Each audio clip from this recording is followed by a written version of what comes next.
आज हम बना रहे हैं ये ज़बरदस्त शामी कबाब। इनको देखें आप कितने खूबसूरत फ्राई हुए हैं। ये टेस्ट में भी बहुत ही डिलीशियस हैं और ये रेसिपी आप ज़रूर ट्राई कीजिएगा। चलें फिर इंग्रेडिएंट्स नोट कर लेते हैं। शामी कबाब के लिए इंग्रेडिएंट्स नोट कर लें। ये गोश्त लिया है मैंने 1 किलो है ये, और ये मैंने साफ गोश्त लिया है रान का। बोटियाँ करवा ली हैं इसकी। आप भी रान का साफ गोश्त ही लीजिएगा बगैर हड्डी का। और हमें चाहिए साथ में इसके चने की दाल। प्याज हमें चाहिए, ये 5 प्याज़ें लिए हैं मैंने। इनका साइज़ आप नोटिस कर लीजिए। ये सब छोटे साइज़ की प्याज़ें हैं, तो मैंने 5 लिए हैं। अगर आपके पास बड़ी हैं तो आप 3 भी डाल सकते हैं। अदरक का टुकड़ा लिया है मैंने इतना बड़ा, इसके हम छोटे टुकड़े करके डालेंगे। प्याज के भी 4-4 टुकड़े करके डालेंगे। और लहसुन की 1 पूरी पोथी ली थी मैंने, जिसको मैंने छील कर रखा है। और ये आलू लेंगे हम 2 अदद। एक इतना बड़ा आलू है और एक ये है, दोनों के साइजेस आप चेक कर सकते हैं। आप भी इतना ही लीजिएगा।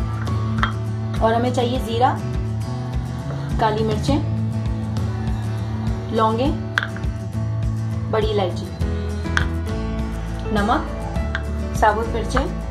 कबाबों के पिसे हुए मिक्सचर के अंदर डालने के लिए हमें चाहिए 4 अंडे, 3 अदद प्याज। ये 7 हरी मिर्चें मैंने ली हैं, मुझे थोड़ा सा स्पाइसी पसंद है। अगर आप चाहें तो इनकी तादाद कम भी कर सकते हैं। और 1 गड्डी हरा धनिया लिया है, एक बड़ी सी गड्डी। तो चलें कुकिंग स्टार्ट करते हैं। भगोने में हमने गोश्त डाल लिया। इसमें हम डालेंगे प्याज।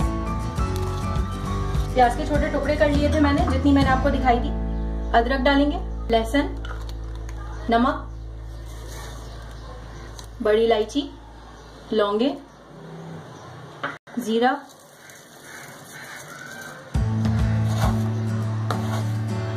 One and half table spoon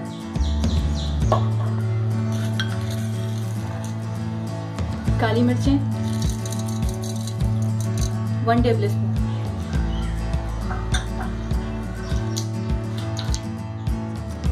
अब हम इसमें पानी शामिल करेंगे।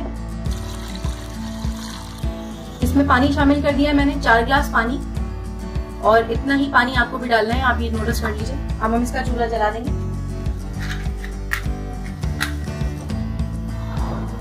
और इसमें उबाल आने का वेट करेंगे। ये देखिए इसमें अच्छी तरह से उबाल आ गया। अब हम इसे ढक देंगे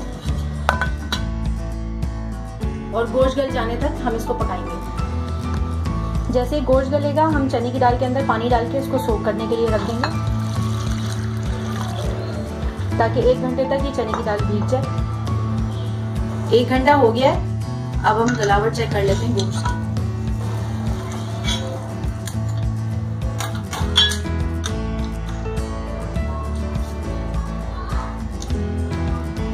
देखिए गोश्त गल गया।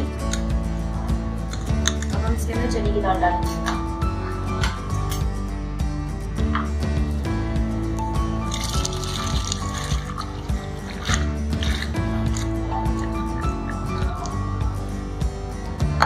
आलू मैंने आपको दिखाए थे, वो मैंने 4-4 टुकड़ों में काट लिए हैं, वो डाल देंगे।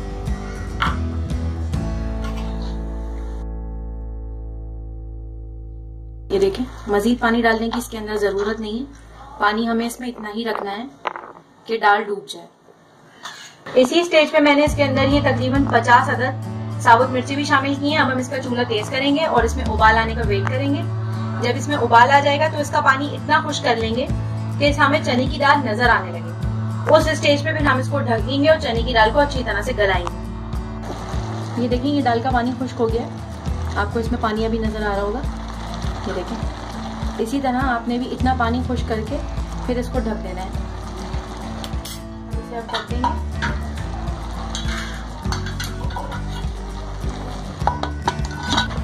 अब हम इसे ढक देंगे और इसको इतनी देर तक पकाएंगे कि पानी सारा खुश्क हो जाए और उसी में हमारी चने की दाल भी अच्छी तरह से गल जाएगी। 1 घंटा हो गया।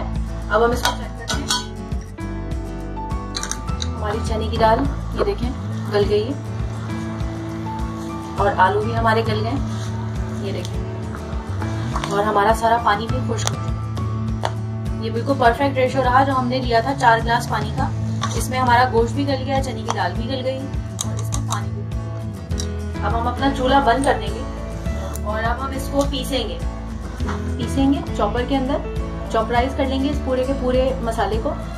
अगर आपको सिल का पिसा हुआ पसंद है तो आप इस सारे मसाले को सिल पे पीस सकते हैं। चॉपर है तो चॉपर में पीस सकते हैं। अगर कीमा निकालने वाली मशीन है तो उसमें पीस सकते हैं। जो भी चीज़ आपको सूटेबल लगती है आप उसके अंदर सारे मिक्सचर को, कबाबों का ये मिक्सचर पेस्ट किया है मैंने। इसको इलेक्ट्रिक चॉपर के अंदर, वो जो मेरी कीमा निकालने वाली मशीन है, उसमें से निकाला है 2 मरतबा। अब हम हरे धनिए, हरी मिर्चें और प्याज को बारीक बारीक काट लेंगे। अब हम इसमें डालेंगे अंडे, बारीक बारीक चॉप हुई हुई प्याज,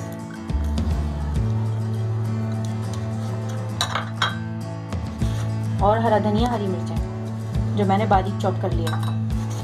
अब हम इसको मिक्स कर लेंगे सारे बैटर को अच्छी तरह से, और मिक्सिंग करने के बाद हम इसे 5-10 मिनट के लिए भूनेंगे। भूनने से इसके अंदर अच्छी सी लेस आ जाती है, तो आप भी इसको ज़रूर भूनिए। पहले मिक्सिंग होगी इसकी, इसे भून लें ऐसे।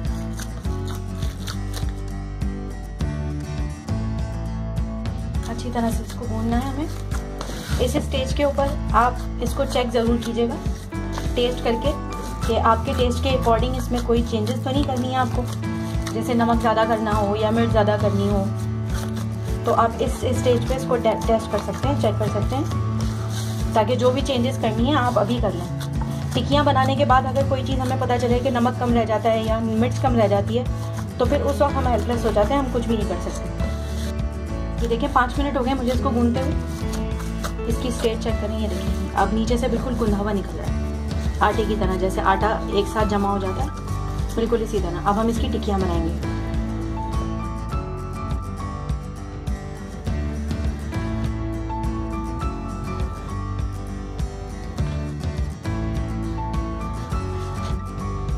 हमारी टिक्कियाँ बन गई हैं, अब हम इन्हें फ्राई कर लेंगे।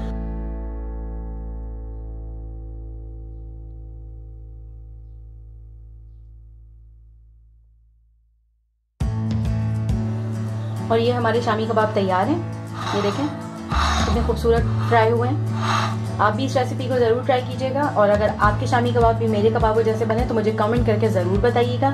इस वीडियो को लाइक कीजिएगा, मेरे चैनल को सब्सक्राइब कीजिएगा, और ऑल का ऑप्शन सिलेक्ट करके मेरी हर नई आने वाली वीडियो का नोटिफिकेशन आपको मिल जाएगा। आप उसको ज़रूर वॉच कीजिएगा। Thanks for watching.